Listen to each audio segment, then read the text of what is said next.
अज्ञानतिमिरान्धस्य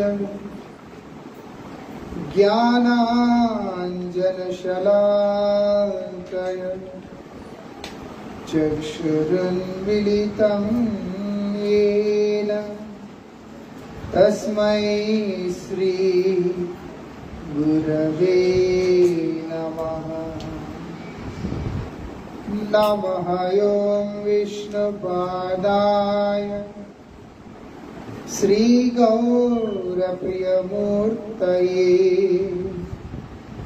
श्रीमते भक्तिवल्लभा तीर्थगोस्वामिने नमः। यतीन्द्रियनमस्तुभ्यं गौरकृष्ण प्रियात्मने रूपानुगति ज्ञाय गुरुदेवाय ते नमः। पतित पावन परम करुणामय परम आराध्यतम श्रील गुरुदेव नित्य लीला प्रविष्टो विष्णुपाद परमहंस परिव्राजकाचार्य अष्टोत्तर शतश्री श्रीमद श्रील भक्ति वल्लभ तीर्थ गोस्वामी महाराज जी के अभय चरण असंख्य कोटि साष्टांग दंडवत प्रणाम करते हुए कि यह हेतु की कृपा प्रार्थना करते। यहाँ पर श्री रूप गोस्वामी पाद के श्री चरणों में प्रणाम करके उनसे कृपा प्रार्थना कर रहे हैं। श्रीला नरोत्तम दास ठाकुर, कृपा के बिना कुछ भी संभव नहीं है। अगर कृपा नहीं है तो हमें कोई भी प्राप्ति भी नहीं है, प्रयोजन की प्राप्ति भी नहीं है। ऐसा कृपा कब आता है? ऐसे ही नहीं हो जाता है बैठे बैठे। कई लोग अक्सर फैशन भी कृपा करते हैं, कृपा ऐसे आ जाता है। उसके लिए क्या बताया जा रहा है? कृपा अगर चाहिए तो तुम्हें साधन करना होगा, प्रयास करना होगा। ऐसा जब प्रयास करेगा तभी कृपा होगा, कृपा होगी, नहीं तो नहीं। ऐसा अहेतु की कृपा कर। अहेतु की मतलब लोगों ने सोच लिया, समझ लिया कि मैं कुछ करूंगा नहीं, ना मैं सुधरने वाला ना मैं करने वाला, बस आप कृपा करते। ये हेतु की कृपा है, बिना किसी कारण का। लेकिन वास्तविकता में अहेतु की कृपा के अंदर भी ये स्पष्ट है, अहेतु की मतलब केवल मात्र भगवान की प्रसन्नता का उद्देश्य से किए जाने वाला कृपा है। जिस कृपा से केवल भगवत प्राप्ति हो वो अहेतु की कृपा है। कृपा भी ऐसी चाहिए नहीं कि खिचड़ी जैसा चाहिए, ऐसा। इसीलिए यहाँ पर रूप गोस्वामी पाद का कृपा प्रार्थना करें। क्यों? यहाँ पर बता दिया, क्योंकि वो चैतन्य देव के मनोभीष्ट को इस जगत में स्थापित किया।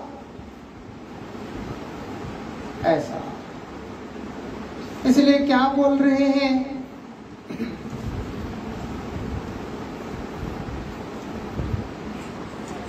श्री चैतन्य महाप्रभु, हमने कल श्रवण किया, दो चीजों का यहाँ पर विशेष उनका योगदान रहा। एक तो ये व्रज गोपियों का अनुगत्य, और दूसरा उस उज्जवल प्रेम का शिक्षा, कैसे जितने भी उनके द्वारा विरचित ग्रंथ आदि के माध्यम से उन्होंने प्रचार किया। व्रज का वो उज्जवल प्रेम जो कि ब्रह्मादि देवताओं के लिए भी सुलभ नहीं है, दुर्लभ है। भगवत प्रेम विशेष करके जो व्रज प्रेम है वो ब्रह्मादि देवताओं के लिए सुलभ नहीं है। फिर तो जीव का तो कहना ही क्या। आज भी माँ लक्ष्मी बेलवन में बैठकर वृंदावन के अंदर प्रवेश पाने की इच्छा से तपस्या कर रही है। वो जब सुंदराचल की ओर यात्रा करती है, मतलब गुंडीचा मंदिर की तरफ, उनको उसके अंदर नहीं आने देते, वृंदावन प्रवेश नहीं, क्योंकि व्रजगोपियों का अनुगत्य न करने के कारण। लेकिन उनके अंदर तीव्र इच्छा है उस व्रज प्रेम को आस्वादन करने का, इसीलिए वैकुंठ को छोड़कर वो वृंदावन के पास आकर बैठ के तपस्या करने के लिए बैठी हुई है।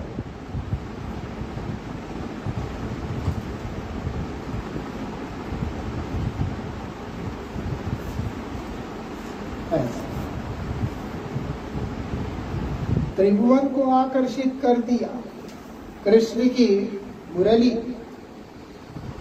इसीलिए वैकुंठ में रह नहीं पाई, आगे आ गया।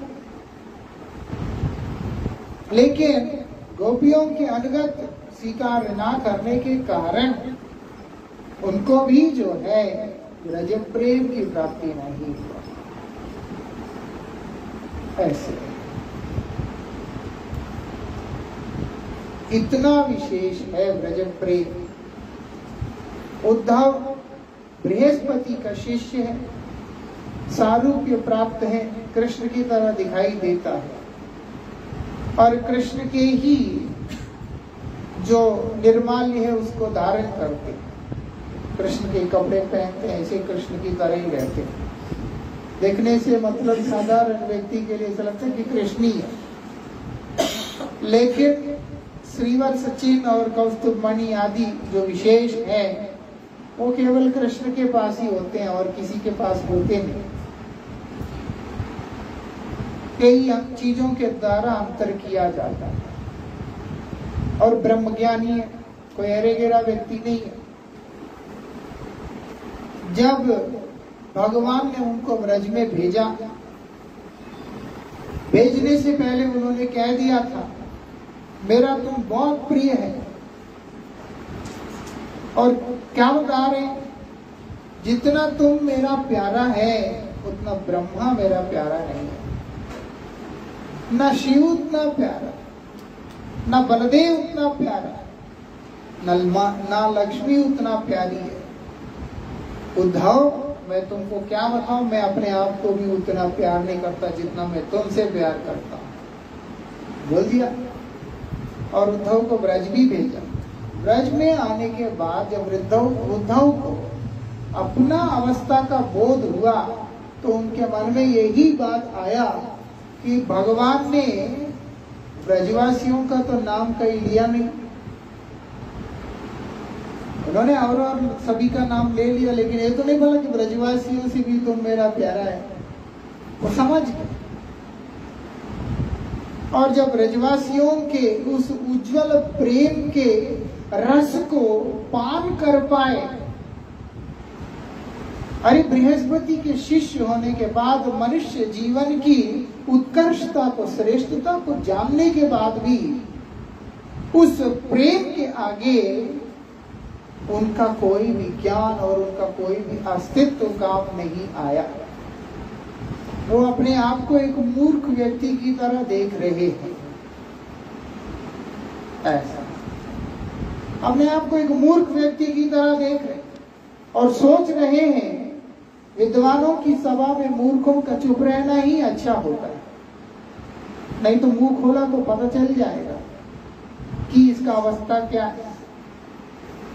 और प्रार्थना क्या कर रहे हैं कि व्रज के अंदर मैं कोई लता पता बन जाऊं, कोई गुल्म बन जाऊं, जिससे कि ये व्रजांगनाओं के जो पदधूलि है, चरण रज, वो उड़ उड़ करके मेरे ऊपर गिरता रहे, उससे मैं अभिषिक्त होकर अपने आप को धन्य कर सकूं।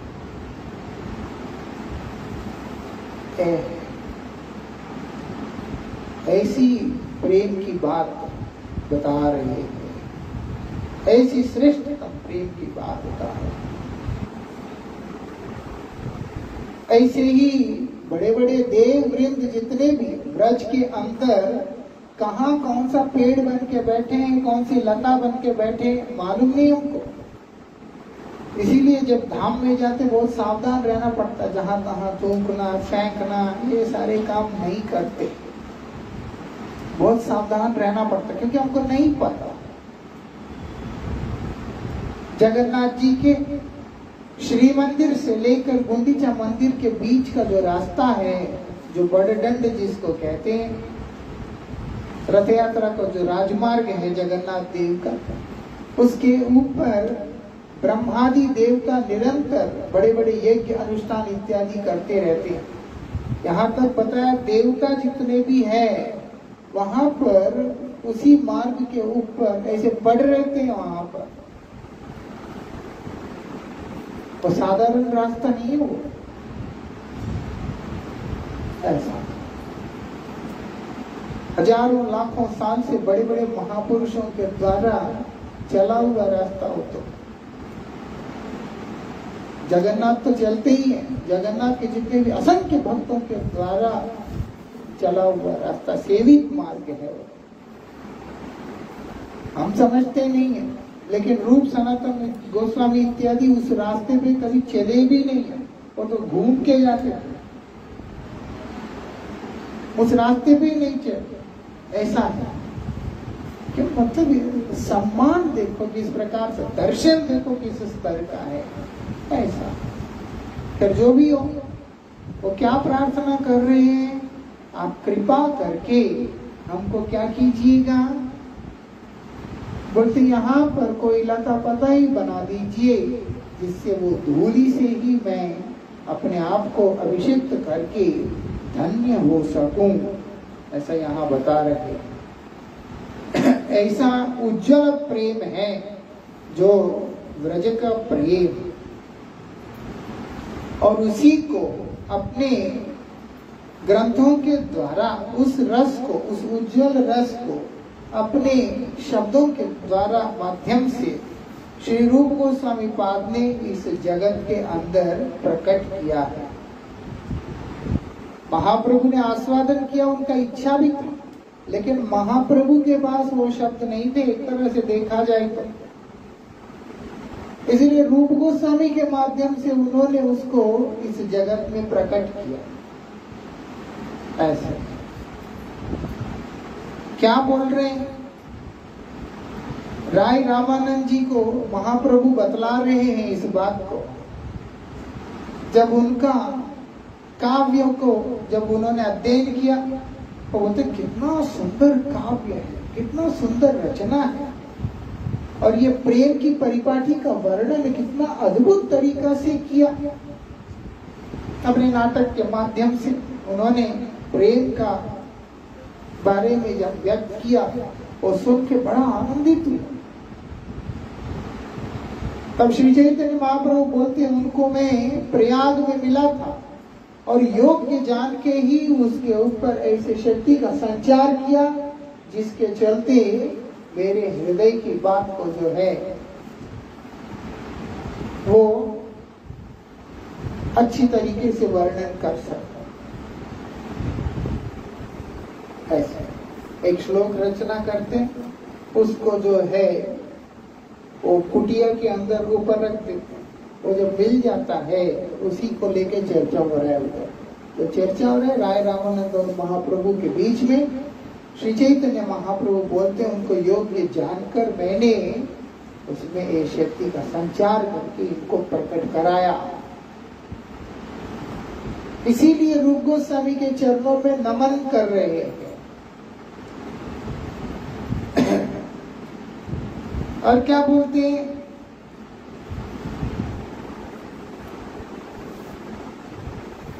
वो बोलते हैं इन्हीं उपदेशों के माध्यम से जो कली के अंदर जो फंसे हुए जीव है, कलयुग के जो जीव, उनके द्वारा जो अनुभव नहीं हो सकता उनकी बद्धावस्था के कारण, उनको कृपा करके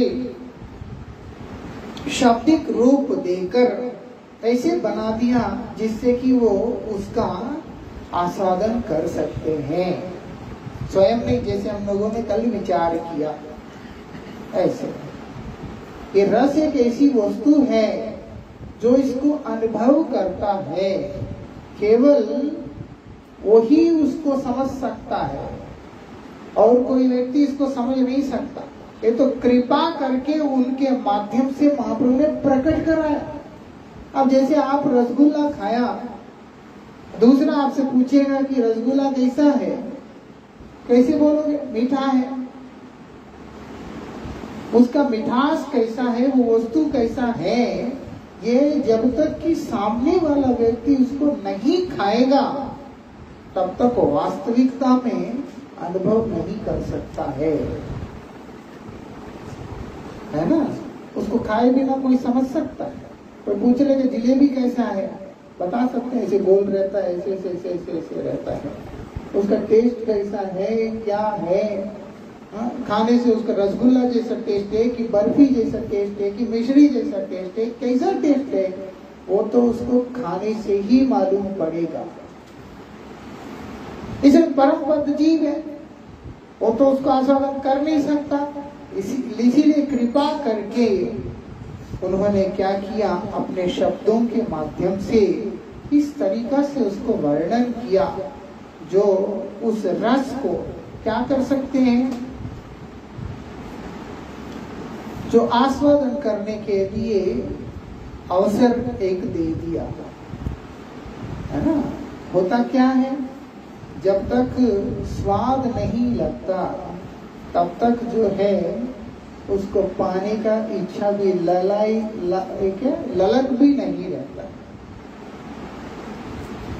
ऐसा अब जाओगे हेल्थ जूस में, वो इतना इतना बना के देता है ना, उन्हें थोड़ा सा पी के सैंपल ट्राई करो भैया, ऐसा।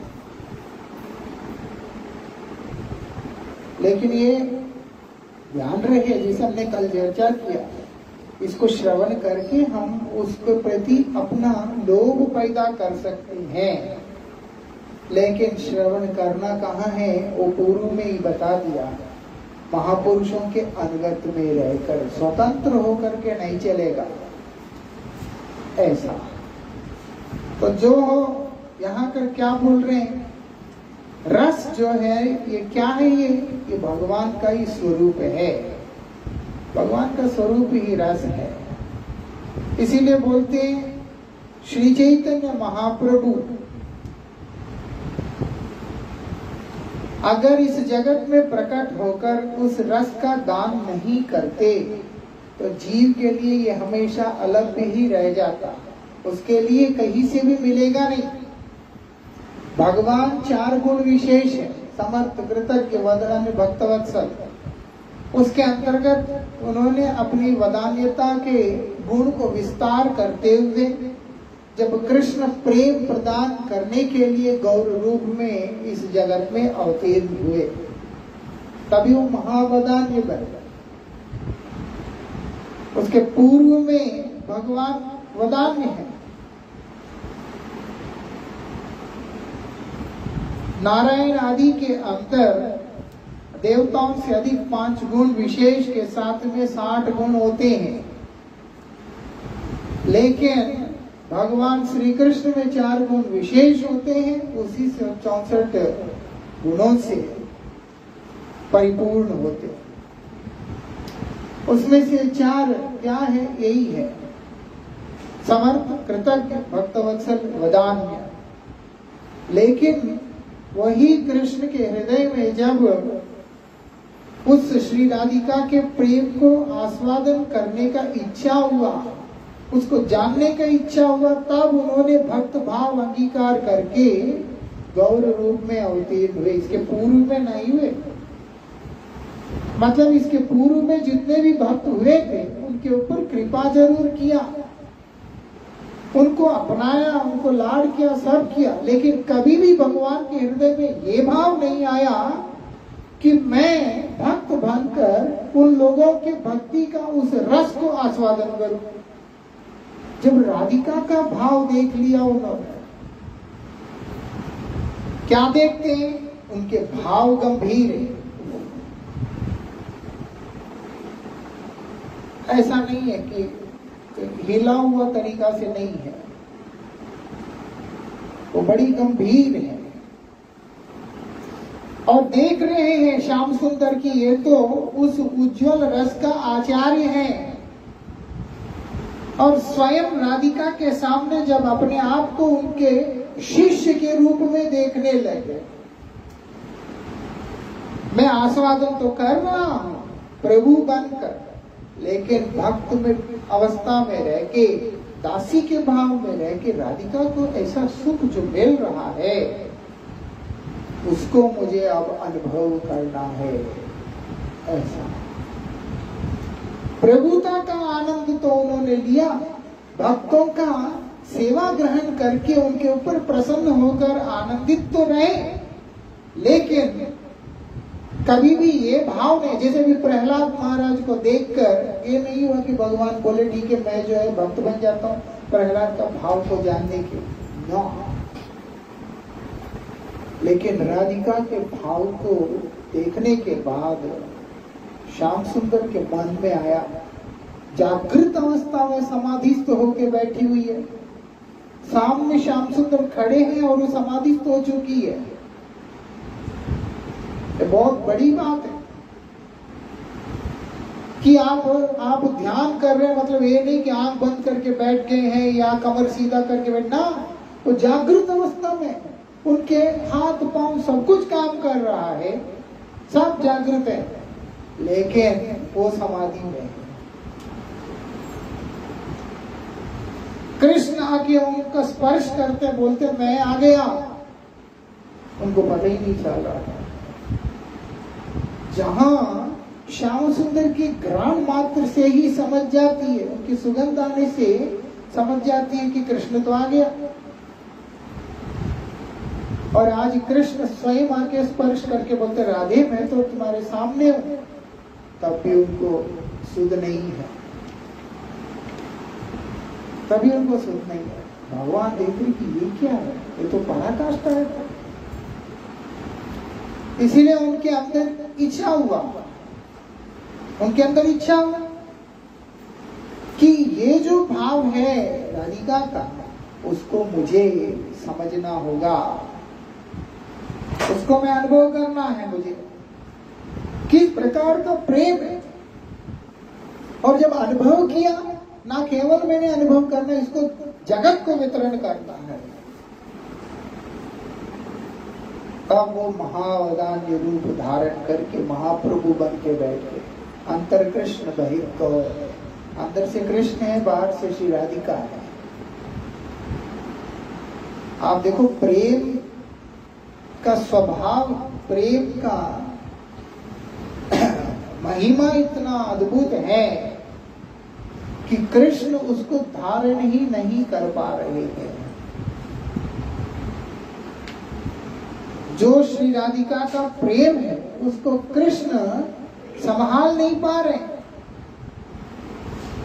इसीलिए इस बात को जानती है राधा रानी, इसीलिए वो क्या करती है, बाहर से अपना वर्ण दे दिया, अपने अंग कांति से उनको आवृत कर दिया, अंदर से कृष्ण। इसीलिए कृष्ण ही राधा भाव में श्याम सुंदर को जब पुकार रहे तो बेवल हो रहे, तड़प रहे हैं। अगर राधा रानी सिर्फ अपना भाव ही देती है, अंगकांति नहीं देती, तो श्याम सुंदर उसको सहन नहीं कर पाते। वो गंभीरा के दीवारों के साथ अपना मुंह को ऐसे ऐसे करके घस रहे हैं। कितना तड़पा, कितना विराग्नि में जल रहे हैं, हम कल्पना भी नहीं कर सकते हैं ऐसा। और उसका आनंद को अनुभव कर रहे हैं। श्याम सुंदर के सम्मुख में ही श्री राधिका उनके विरह को अनुभव कर रही है। और आज श्याम सुंदर गौर रूप धारण करके अपने ही नाम का उच्चारण करते हुए अपने ही प्रेम में खोकर उस विरह को अनुभव कर रहे हैं ऐसा। तो इसीलिए ये साधारण जीव के लिए सुलभ नहीं है, अलग है। कहाँ समझ सकता है उस प्रेम को, कौन समझ सकता है? भागवत जी के अंदर बता दिया। वो बोलते धर्मार्थ काम मोक्ष को जो कैतव समझ लिया, समझकर जो उसको जिसने फेंक दिया बाहर, दूर में ले जाकर के छोड़ दिया कि नहीं चाहिए मुझे ये चारों, ऐसे मात्सर्यहीन जो सद्पुरुष हैं वो ही भागवत जी को समझने के लिए आगे आए ऐसा। भागवत जी को समझना भी है तो उसके लिए ये वांग्मय मूर्ति, भगवान का शब्दमय मूर्ति है। भगवान जो अंदर विग्रह रूप में है वही भागवत जी में शब्द रूप में। धर्मार्थ काम मोक्ष आदि जो कपटता है उसको हम अपने ऊपर लेप करके हम अगर प्रेम की बात करते हैं तो वो कभी भी हमें प्राप्त नहीं होगा। इतनी ऊपर की बातें हैं। धर्मार्थ काम मोक्ष को लेकर के अगर बैठे, वो बोलते हैं उनको हटकर, उनसे छोड़कर मात्सर्य भी नहीं होना चाहिए। उन्हीं के द्वारा समझ आने वाला वस्तु है। और जो प्रेम की बात यहाँ पर बतलाया जा रहा है वो भागवत जी के अंदर जो वर्णित प्रेम है उससे भी ऊपर की बात है। भागवत जी को मंथन करने पर, या भागवत अगर दूध है तो उसके अंदर जो गोपी प्रेम से संबंधित जो कुछ भी लीला है, उपदेश है, वो सबको वहां पर दूध के अंदर से, गाढ़ी दूध के बीच में से निकले हुए मलाई की तरह वहां पर माना गया है। और उसका भी, उसके अंदर का भी जो सार जो होता है वो सर्वश्रेष्ठ, श्रेष्ठतम, उसको बोलते हैं गोपी प्रेम, ब्रज प्रेम। वो कैसे साधारण जीव के लिए सुलभ है, वो तो अलग है, उनको इतना आसानी से नहीं मिलता है। लेकिन महाप्रभु अवतीर्ण होकर वो उस जगत के अंदर प्रकट कराया, साक्षात प्रेरणा देकर रूप गोस्वामी के माध्यम से। ऐसा नहीं है कि अलभ्य है तो इसीलिए तुमको वंचना होगा, बोलते नहीं, वंचित नहीं होने देंगे। इसीलिए जो उपयुक्त पात्र जब देखा, उनके माध्यम से उन्होंने उन तत्वों को इस जगत में प्रकट कराया। ये बात है। क्या बोलते हैं श्री रूप गोस्वामी पादी स्वयं इस बात को बतला रहे हैं। क्या बोलते, मैं तो एक शुद्र जीव हूं, एक साधारण सा जीव हूं, लेकिन मैं श्री चैतन्य देव के चरणों में वंदना करता हूं, नमन करता हूं, प्रणाम करता हूं। किस लिए? जिनकी प्रेरणा से मैं इन भक्ति शास्त्रों का रचना कर सका। मतलब ये नहीं है कि मैं कर रहा हूं, मैं तो एक क्षुद्र जीव हूं, वो तो गौर सुंदर कृपा करके मुझसे ये प्रेम भक्ति शास्त्रों को प्रकट करा रहे हैं। ऐसा इसीलिए होता है नमो महावदन्याय। किस लिए महावदान्य हो गए महाप्रभु? कृष्ण प्रेम प्रदाय। इसके पूर्व में जो प्रदान किया उसमें कृष्ण प्रेम नहीं था, इसलिए बोलते हैं कृष्ण प्रेम प्रदाय। कौन है? कृष्णाय, स्वयं कृष्ण है।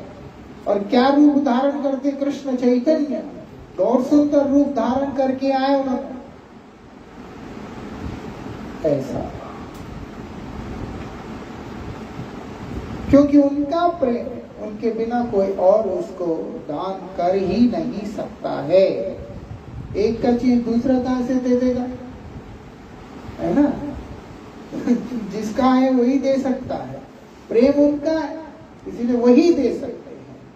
ऐसे शिला भक्ति विज्ञान भारती गोसाई महाराज जी के मुखारविंद से एक बार सुना था, जब हम लोग गुरुपदाश्रय करके गुरुदेव के चरणों में पूर्ण शरणागत होते हैं, गुरुदेव हमको ले जाके महाप्रभु के चरणों में समर्पित कर देते और प्रेमावतारी प्रेमदाता महाप्रभु तब जीव को राधा कृष्ण चरण युगल के वो प्रेममयी भक्ति सेवा प्रदान करते। ऐसा तो एक विचार से महाप्रभु का प्रेम, भगवत प्रेम वही देने वाले, एक विचार से। इसलिए वो जिसको प्रेरित करके जिसके माध्यम से काम कराना चाहते हैं वो धन्य होते हैं। इसीलिए कभी भी सेवा करने का मौका मिलता है तो अभिमान नहीं होना चाहिए कि मुझको मौका मिला सेवा करने का, मैं कुछ थोड़ा अगर किसी कई बार आ जाता है कोई सेवा करता है, अगर थोड़ा सा उनको थोड़ा सा तारीफ करने से प्रशंसा करने से वो अंदर आ जाता है कि मैं स्पेशल, मैं डिफरेंट, ऐसे भाव आ जाता है। वो ठीक नहीं है। ये तो तुम्हारा सौभाग्य है कि भगवान ने असंख्य जीवों के बीच में से तुमको सेवा करने के लिए चुना, तुमको वो अवसर प्रदान किया, ये तो तुम्हारा भाग्य है। ऐसा होता है, हमको भी होता है जब कभी ऐसे गुरुवर्ग लोग कभी प्रशंसा करते, बड़ा आनंद आ जाता है। और कई इतने होते हैं कि उनको ऐसा लगता है उनके बिना तो ये सेवा कोई और से होगा ही नहीं है। भगवान की सेवा किसी के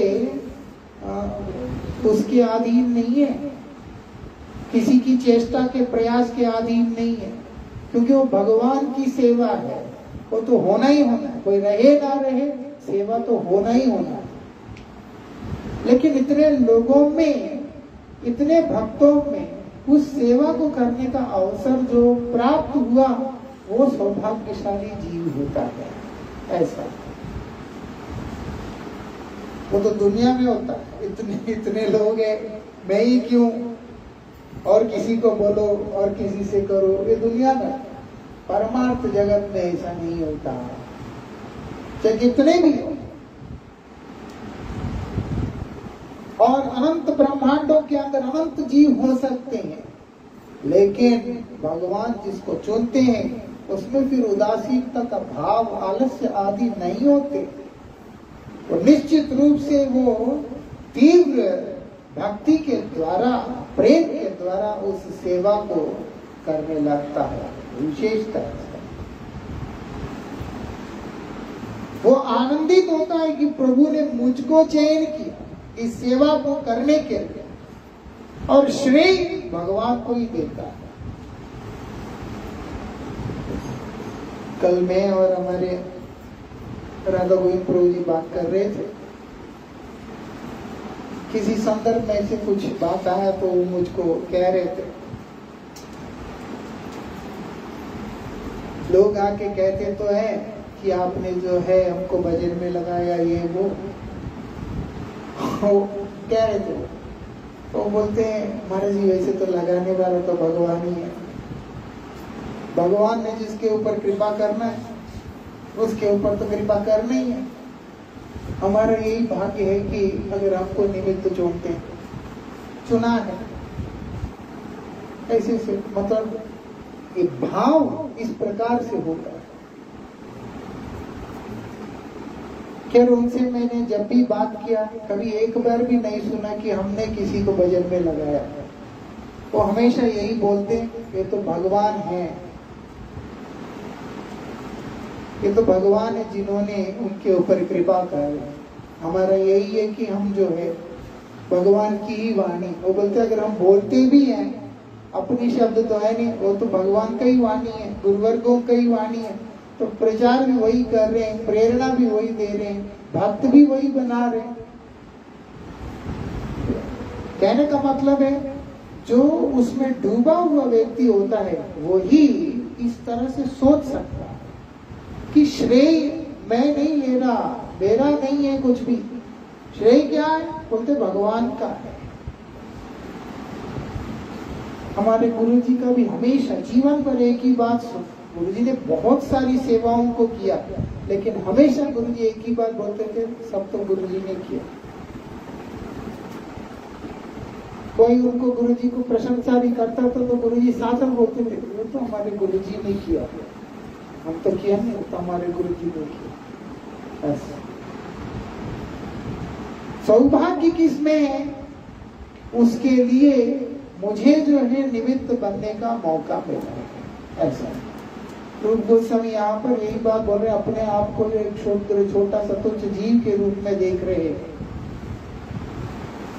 ऐसा वो तो अपने आप को बड़े ही निम्न शब्दों से अपने आप को संबोधन करते हैं। कभी भी उन्होंने अपने आप को किसी भी प्रकार की गुरुत्वता दिया नहीं है। तो जो यहाँ पर क्या बोल रहे हो कि वंदना तो मुझे महाप्रभु के चरणों में करना है क्योंकि उन्होंने ही कृपा करके प्रेरणा दिया, तब जाके ये भक्ति रस जो शास्त्र है उनको प्रकट करने का सौभाग्य मुझको प्राप्त हुआ है, ऐसे बोल रहे हैं। क्या बोलते हैं जो लोग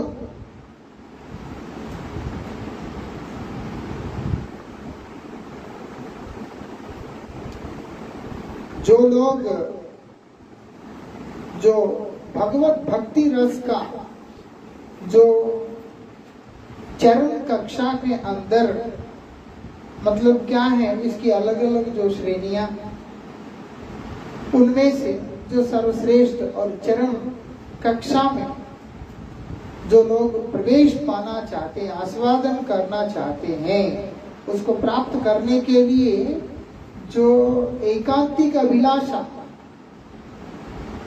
उनकी चाहत जो एकांतिक चाहत है उसमें और कोई खिचड़ी नहीं है,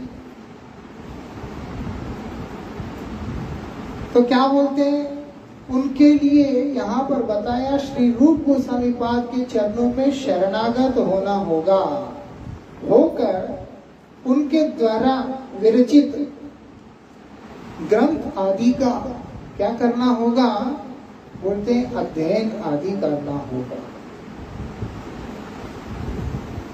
तभी संभव है। इसीलिए यहाँ पर नरोत्तम ठाकुर भी रूप गोस्वामी पाद के श्री चरणों में नमन कर रहे हैं, प्रणाम कर रहे हैं कि उसी से क्या होगा कि जो उसका अनुशीलन करने पर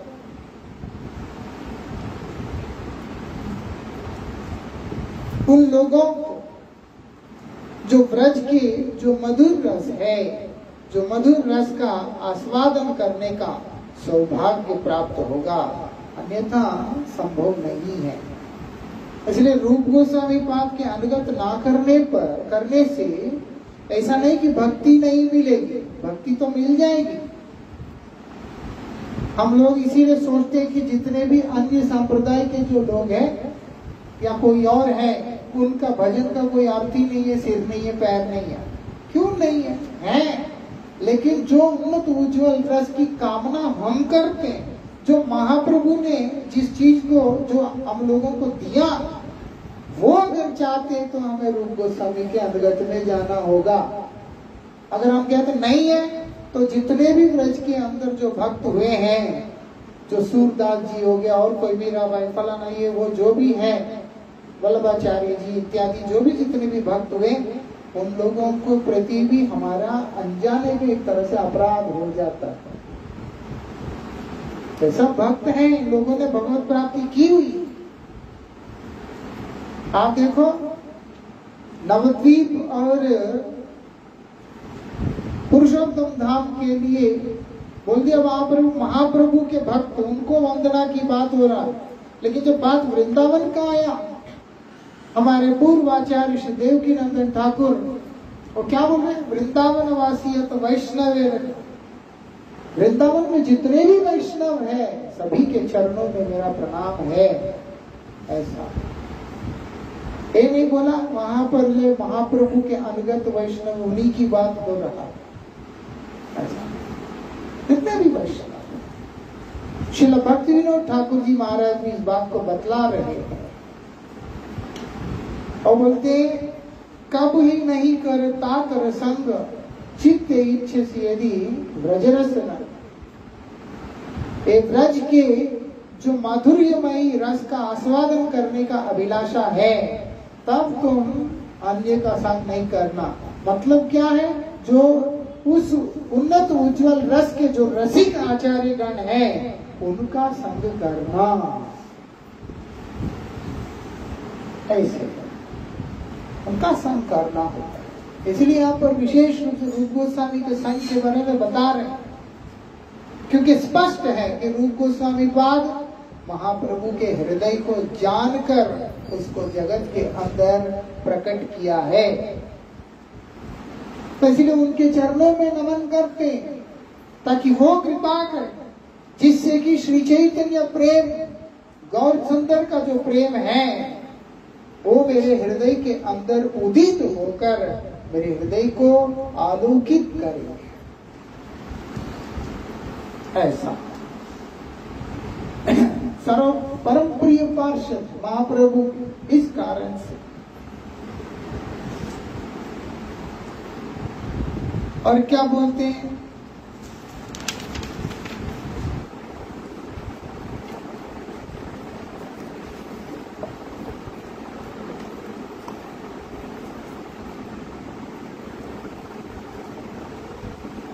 क्या बोल रहे हैं यहाँ पर?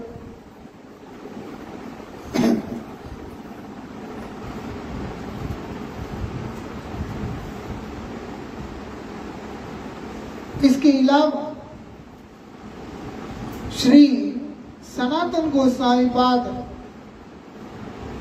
श्री चैतन्य महाप्रभु के दर्शनों के लिए जब वृंदावन से नीलांचल की ओर यात्रा किया, उन्होंने जब गमन किया था, तो उस समय उनके शरीर में रोग हो गया। पहले नहीं था रोग, बाद में हुआ रोग। वो जैसे फिंसी जैसा होता है, उसके फटने से उसमें से पीप वगैरह निकलता है, उस तरह का रोग हो गया। तो महाप्रभु को जैसे ही दर्शन किया, महाप्रभु उनको आलिंगन करते, उससे उनको कष्ट होता है। तो उन्होंने सोचा कि मैं अपने इस जीवन को रखूंगा नहीं, इस जीवन को मैं रखना नहीं चाहता। इसीलिए क्या करूंगा, रथ के पहिए के आगे छलांग लगाकर अपने जीवन को समाप्त कर दो। ये बात जब पता चला, महाप्रभु ने उन्हें इस प्रकार से करने के लिए निषेध किया। और क्या बोलते हैं, और उनसे कह रहे कि मैं तुम्हारे माध्यम से, तुम लोगों के माध्यम से क्या करूंगा, मेरे अभिलाषित जो धर्म है उसका प्रचार करूंगा, मेरे मनोभीष्ट को मैं प्रचार करूंगा तुम लोगों के माध्यम से। ऐसा स्वयं क्या करते थे, गंभीरा में रहकर जितने भी उनके अंतरंग जन हैं उनके साथ प्रेमास्वादन करते थे, और जो बहिर्मुख व्यक्ति है उनके साथ नाम संकीर्तन। लेकिन नाम ही प्रेम है, गोलोकेर प्रेम धन हरिनाम संकीर्तन, भगवान नाम संकीर्तन ही वास्तविकता में प्रेम है ऐसा। लेकिन बद्धावस्था में होने के कारण जीव इसको अनुभव नहीं कर पा रहा है। लेकिन महाप्रभु अपने एकांतिक भक्तों के साथ रहकर प्रेम को आस्वादन भी कर रहे हैं और उस जगत को वो प्रेम दान करने का व्यवस्था भी कर रहे हैं। इसलिए उन्होंने रूप सनातन आदि गोस्वामियों को चुनकर उनको क्या बोल रहे हैं, आपको ही लुप्त तीर्थों का उद्धार, सदग्रंथों का प्रणयन आदि करना चाहिए। इसलिए महाप्रभु की प्रेरणा से रूप सनातन गोस्वामी ने जिन जिन ग्रंथों को प्रकट किया उन सबको हमें इसी भाव से देखना चाहिए, इसी भाव से देखना चाहिए, समझना चाहिए। ये सब महाप्रभु के मनोभीष्ट को सिद्ध करने का एक प्रयास है, एक साधन है ऐसा।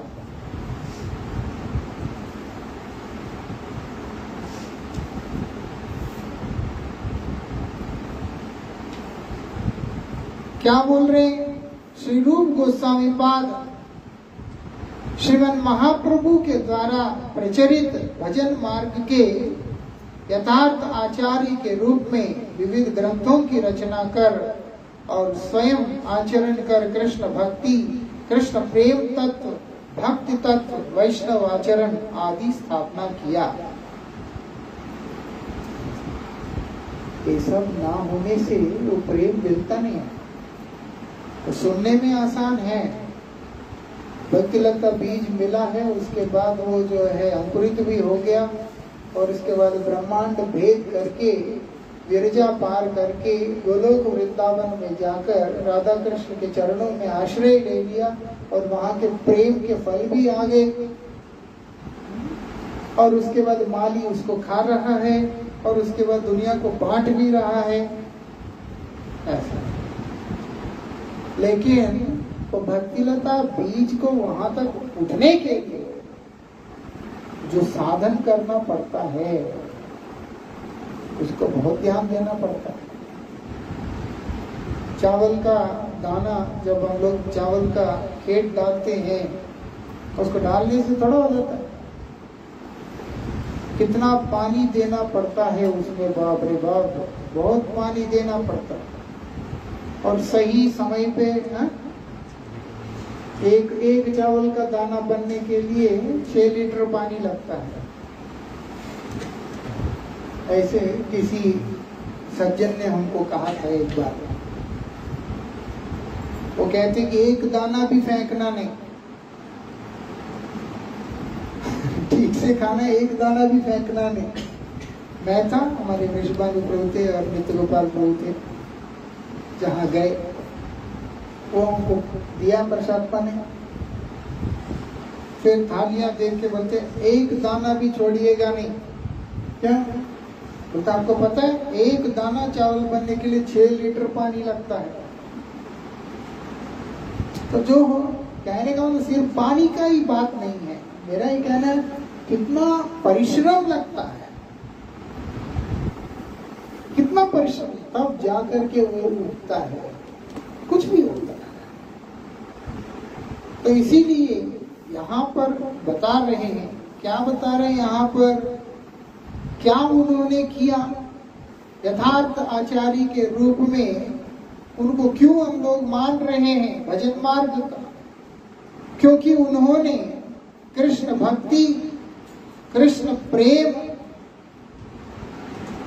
भगवत भक्ति और भगवत प्रेम की जहाँ पर बात है, और इसके बाद भक्त जो तत्व है, भक्त भी ऐसा नहीं हर कोई हम सोच ले कि मैं भक्त बन गया। किसी ने मुझे कहा हम तो हरिनाम कर रहे हैं, हम तो भक्त बन गए हैं, ऐसे खुद को ही सर्टिफाई करके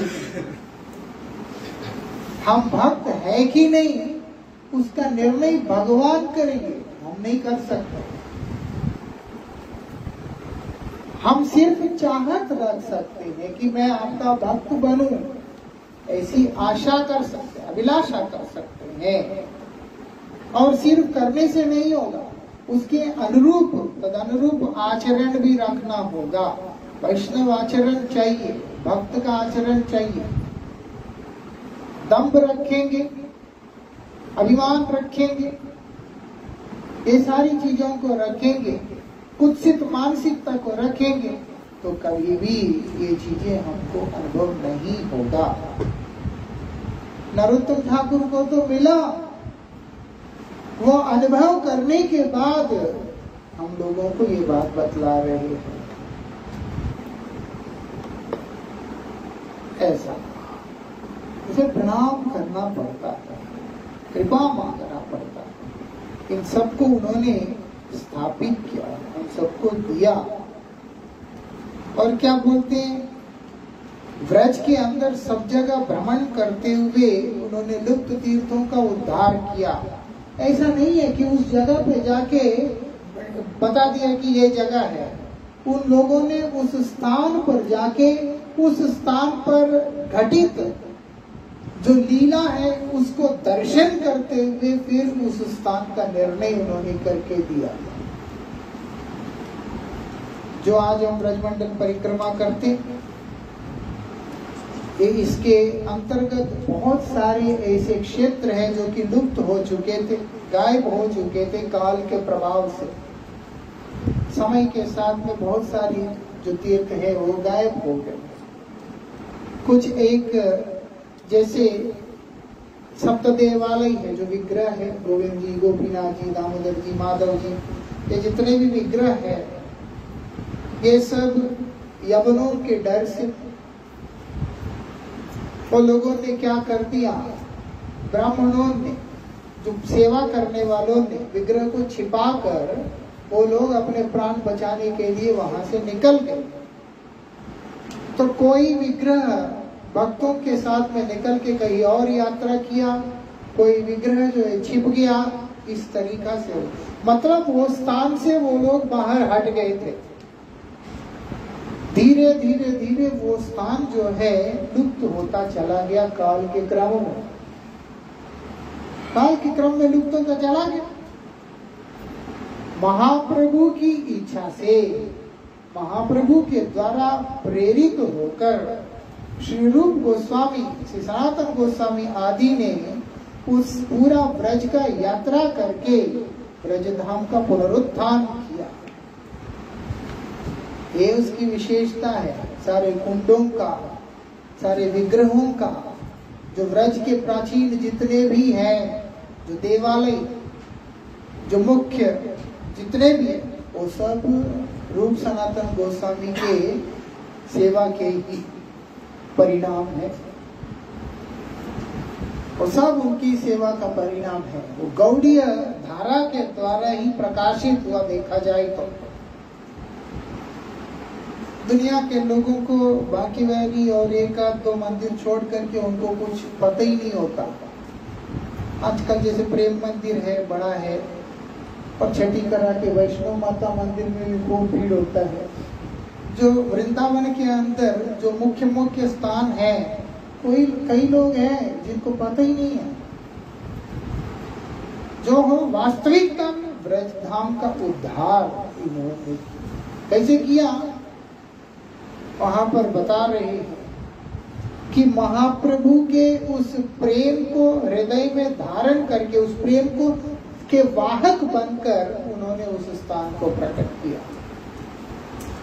इसीलिए श्री भक्तिविनोद ठाकुर कह रहे हैं, गौर अमार जे सब स्थान करल भ्रमण रंगे, से सब स्थान हेरी वो अमी प्रणय भक्त संग। ऐसा प्रणय भक्त कौन है? महाप्रभु के उस उज्जवल प्रेम को जिन्होंने अपने हृदय में धारण करके उस रस का आस्वादन कर रहा है। ऐसे जो प्रणय भक्त है, के साथ में जाकर जिन जिन स्थानों के अंदर महाप्रभु ने गमन किया, महाप्रभु का वो विशुद्ध जो प्रेम उनके भक्तों के हृदय में गमन किया, यात्रा किया, बोलते हैं वो सारे स्थानों की बात यहाँ पर बतला रहे हैं। महाप्रभु का प्रेम ही तो रूप गोस्वामी इनके हृदय में धारण करके रूप गोस्वामी और सनातन गोस्वामी ब्रज में जाकर सभी स्थानों को प्रकट किया। ऐसे और क्या बोलते हैं,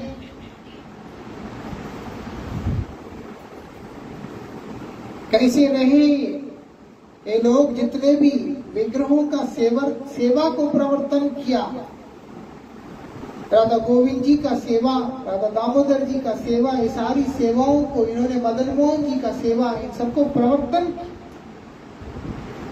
और पूरे ब्रज के अंदर भ्रमण करते हुए कृष्ण लीला स्थलियां जितने भी है उन सबको उन्होंने प्रकट भी किया। क्या करते थे, खाते क्या थे, बोलते सूखा चना खाया करते, अपने जीवन निर्वाह के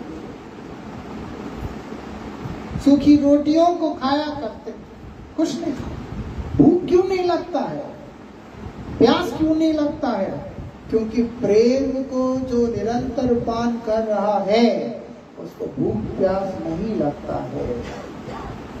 परीक्षित महाराज को जब सुखदेव गोस्वामी जी महाराज कहते हैं कि परीक्षित काफी समय हो गया, पानी पी लो, थोड़ा सा विश्राम कर लो, कुछ भोजन ही कर लो।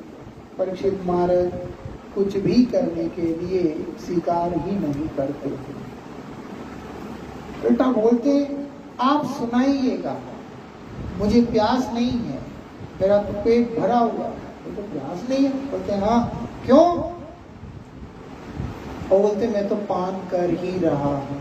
कर्णेंद्रियों के माध्यम से परीक्षित महाराज भगवान के उस वाङ्मयी मूर्ति रूप शब्द रूप से विद्यमान श्रीमद् भागवत जी के अमृत को, जो कि सुखदेव गोस्वामी के श्रीमुख से निकल रहा है, उसको पान कर रहे थे। ऐसा फलम सुख मुखाद अमृत द्रव्य संयुतम, सुखदेव गोस्वामी के मुख से लगते ही वैसे ही फल अपने आप में मधुर है। भगवान के नाम मधुर है, रूप मधुर है, गुण लीला आदि मधुर से मधुर है, लेकिन वही जब सुखदेव गोस्वामी के श्रीमुख से स्पर्श होकर के आ रहा है, भक्त के हृदय के अंदर से निकल के आ रहा है और मधुर से मधुर हो रहा है, और उसको जो सौभाग्यशाली पान कर रहा है उसको कहाँ भूख है, कहाँ प्यास है, कुछ भी नहीं है। ऐसा तो इसीलिए इन लोगों को भी भूख प्यास आदि का कोई सुध नहीं है। जो है सामने आया उसको खाया, और उसके बाद वस्त्र धारण करने को लेकर के उनके अंदर कोई भी किसी भी प्रकार का आशा नहीं, कुछ नहीं। छोटे छोटे कपड़े पहनकर क्या बोलते हैं, वैराग्यमयी जीवन के साथ में वो लोग महाप्रभु के उस मन के अभीष्ट को संपूर्ण विश्व के अंदर वहन करके लेकर के जा रही है। इसके आगे की चर्चा हम लोग कल श्रवण करेंगे। वैराग्य ना हो और उसके बाद सेवा भाव ना हो, शरणागति ना हो, तो वो वस्तु सुलभ नहीं होता। एक बेसिक क्वालिफिकेशन चाहिए होता है, एक बेसिक वो चाहिए होता है। जैसे स्कूल में भी बच्चों को एडमिशन लेते हैं तो एक इंटरव्यू तो उसको भी लिया जाता है, वो तो कुछ पढ़ा लिखा नहीं, कुछ नहीं है, पढ़ने जा रहा है, लेकिन उसकी आईक्यू कैसा है, वो हमारे स्कूल में पढ़ने लायक है कि नहीं है, ये सब चीजों का चेकिंग होता है। मालूम है, इंटरव्यू लेते ही है कि हमारे स्कूल में पढ़ने लायक भी है कि नहीं, उसके लिए भी इंटरव्यू लेते हैं। इसलिए ये बेसिक साधना है, इसको हमें करना पड़ता है। वो परिणाम करते करते आएगा, लेकिन समझ के हम करेंगे तभी उस प्रेम भक्ति को हम लोग अपने हृदय में प्रकाशित कर सकते हैं। वो उदित होगा, प्रकाशित उदित होकर चारों तरफ प्रेम का प्रकाश को फैला देगा और उसके अंदर हम लोग डूबे हुए रहेंगे। हरे कृष्णा कृष्णा कृष्णा हरे हरे,